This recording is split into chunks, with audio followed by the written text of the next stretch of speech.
The David Pakman Show at davidpakman.com. Welcome to the bonus show. The Steve King racism in Congress saga continues. The funniest thing about this entire fiasco is that all of a sudden people are realizing Steve King is racist when the guy has been saying horrible stuff since he's been in the House of Representatives. The latest is that after Steve King's racist remarks, it was announced that he would be kicked off of his committee assignments, and there are more calls for him to resign. House Minority Leader Kevin McCarthy announced that Steve King is going to be removed from the House Republican Steering Committee, or rather, he is not going to be serving in any committees. Rather, the House Steering Committee decided that he's not going to be serving on any committees. There was also a vote taken about whether his comments are to be condemned. The answer was yes. Hilariously, Steve King voted in support of the House condemning his own comments and wrote them off as not stuff that he actually sincerely believes. And Mitt Romney, senator from Utah, a former governor of Massachusetts, has said that there's no place for Steve King in the House of Representatives and then he should resign. You know, Pat, that when even other Republicans like Mitt Romney are saying that the guy should go, it's very low-hanging fruit, and they would only do that if it was obvious that there was no political repercussion to being a Republican and calling for another Republican to resign. And it is time for King to go. Yeah, and of course, Steve King's latest comments, and there have been many, this time he said, white nationalist, white supremacist, white Western civilization. How did that language become offensive? So that means that he's outraged that white supremacist as a term has become offensive. Okay. So I think if any other Republican had said this, you may be able to justify the case that they're not racist and they just had a slip of the tongue, a lapse in judgment, and you still condemn the comments, but you wouldn't necessarily conclude that they're racist. Steve King, on the other hand, has a long track record of this. He's talked about illegal immigrants coming across the border, smuggling drugs with cantaloupe calves. This is just the latest in a long string, and I think he should be removed from those committee assignments at the very least, maybe even ousted from Congress. You know what's the most depressing element of this entire story? Our friend J.D. Scholten ran against Steve King in the 2018 midterms, and he lost, but narrowly. And J.D. Scholten was a great candidate. I got a chance to meet him, hang out a little, and interview him at Netroots Nation in New Orleans in August of 2018. And not only was J.D. Scholten a great candidate, he was running against someone who is one of the worst in the Republican Party in the House of Representatives. And by not that many votes, J.D. Scholten lost and Steve King was reelected. He may now end up having to step aside. We'll see if the pressure gets too big. We could have not even had to deal with this, Pat, if J.D. Scholten had gotten a few more votes and had ousted Steve King. We would all be so much better off if that had been the case. But I wonder if the vote was held today after these comments surfaced, would J.D. Scholten have had a chance at winning? Like maybe Steve King would have still been able to pull it off because this kind of language is already baked into the cake. People know who this guy is. And I don't know if Iowa voters would be all that offended by this. I don't know. I mean, remember the situation in Alabama where Doug Jones defeated Roy Moore, who was under the cloud of multiple sexual assault allegations, including of underage girls, and he only barely lost to Doug Jones. I kind of have a feeling that if you've been supporting Steve King for a while, you probably wouldn't be swayed to vote for a Democrat because of some offhanded comments about white nationalism. Yeah, that's an unfortunate reality, but this is the country that we live in. Let's talk about Russia and Ukraine. Russia's top security official has warned that neighboring Ukraine may no longer be a country soon, as the former Soviet republic is divided by competing interests. The unrest in Ukraine has gone back a really long time. I guess we could say this current incident or current set of conflicts go back to roughly 2014 when an uprising ousted the former Ukrainian president Viktor Yanukovych.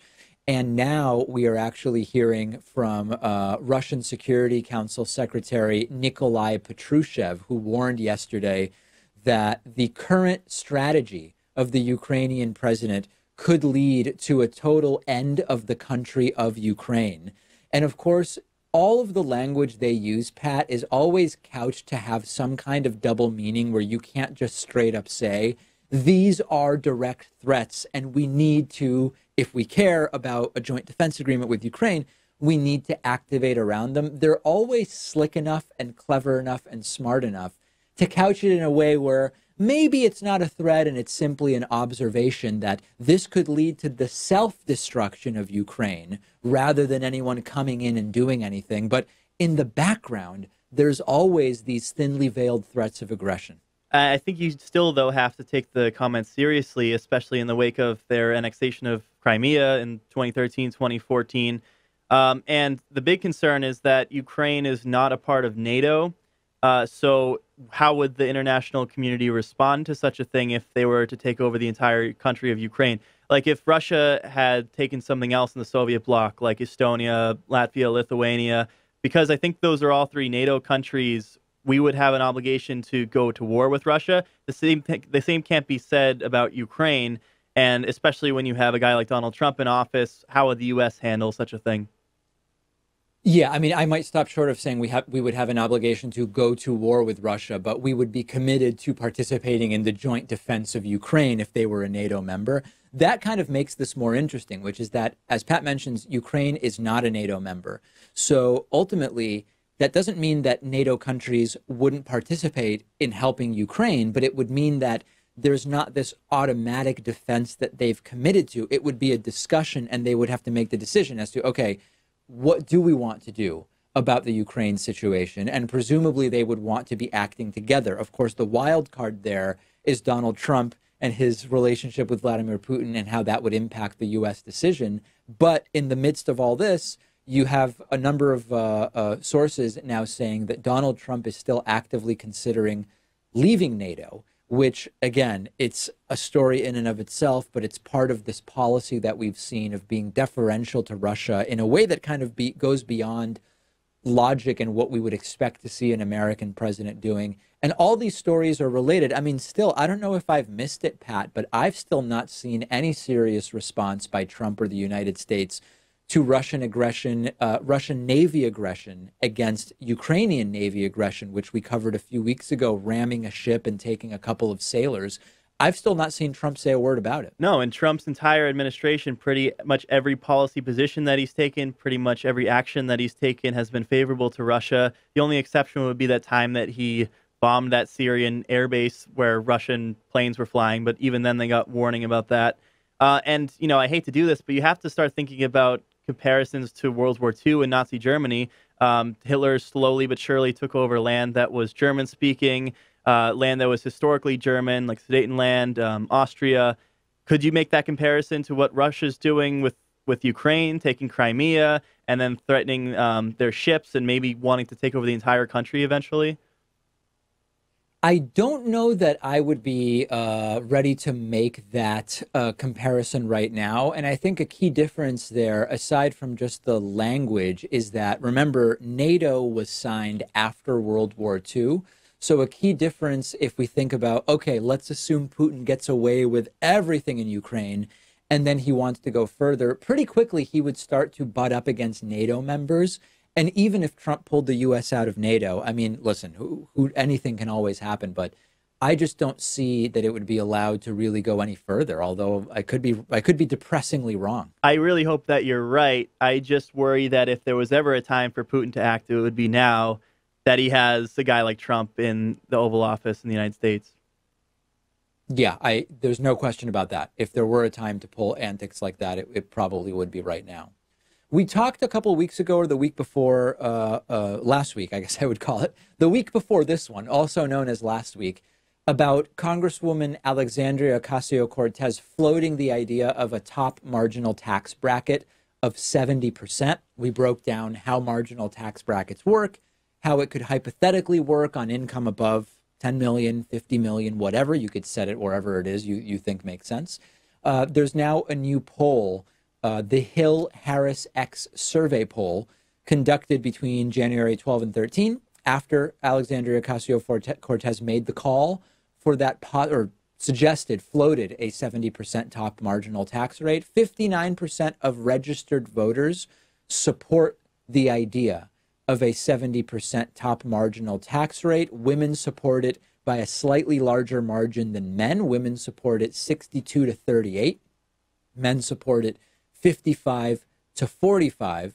And it is popular in all regions of the country. Southerners back it 57 to 43.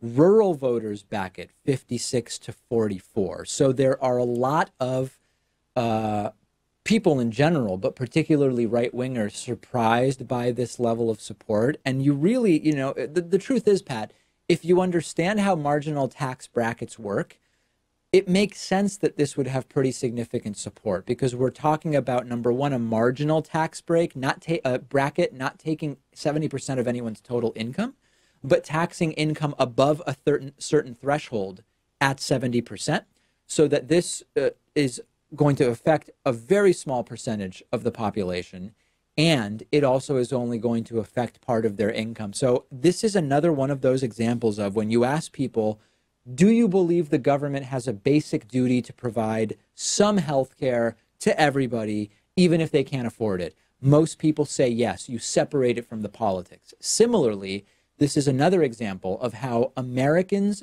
as voters would support far more progressive policies than that which our elected officials support. I still, though, am quite surprised with the polling data. I would have thought that Republicans have over time won the argument when it comes to presenting the idea that this is, their money and you shouldn't have a right to it, and that rich people are job creators. It makes no sense for us to take more from them than we do from average citizens.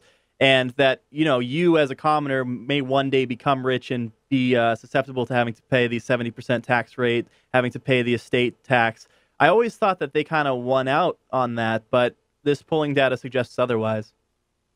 Well, I think both can be true, which is that were it not for that narrative, these numbers would be even more overwhelmingly in favor of the 70% marginal tax rate. In other words, instead of 59% of all Americans saying, yes, tax the top incomes at 70% marginal, you might have 69% or 79% or something like that. So I do think that it's been a successful narrative in many circles. That's why it's only 59% when many people would look at this from other countries and say, of course we should be doing that. Why not? Yeah, and remember, Trump supporters, they talk about making America great again. It's often hard to pinpoint when they think America was so great, but when you do get an answer, it's usually around the 1950s, 1960s. And remember, under Eisenhower in the 1950s, the top marginal tax rate was something like 91%. Now, no one was actually paying that much because of the loopholes. And of course, these are just marginal tax rates. They're not effective. But if you think that was such a great time, maybe we should go back to that. Maybe you should be happy that Alexandria Ocasio-Cortez is only suggesting 70% and not 91%. I agree with you. Now, they already have a talking point. They say that everything was completely different during the times of high marginal tax rates and high growth, that the situation then in the United States was not analogous to the situation now. Whether we agree with that or not would require further exploration. While I agree with you, Pat, they already have a talking point in place to refute that one. Yeah. Send me your thoughts about where do you think 70% should start? Should it be above $510,000, which is currently the top tax bracket? Should it be on incomes above $1 million, 10 million, 20 million? Where would you like to see 70% become the marginal tax bracket? We'll follow up if we get good data from our bonus show audience. The David Pakman Show at davidpakman.com.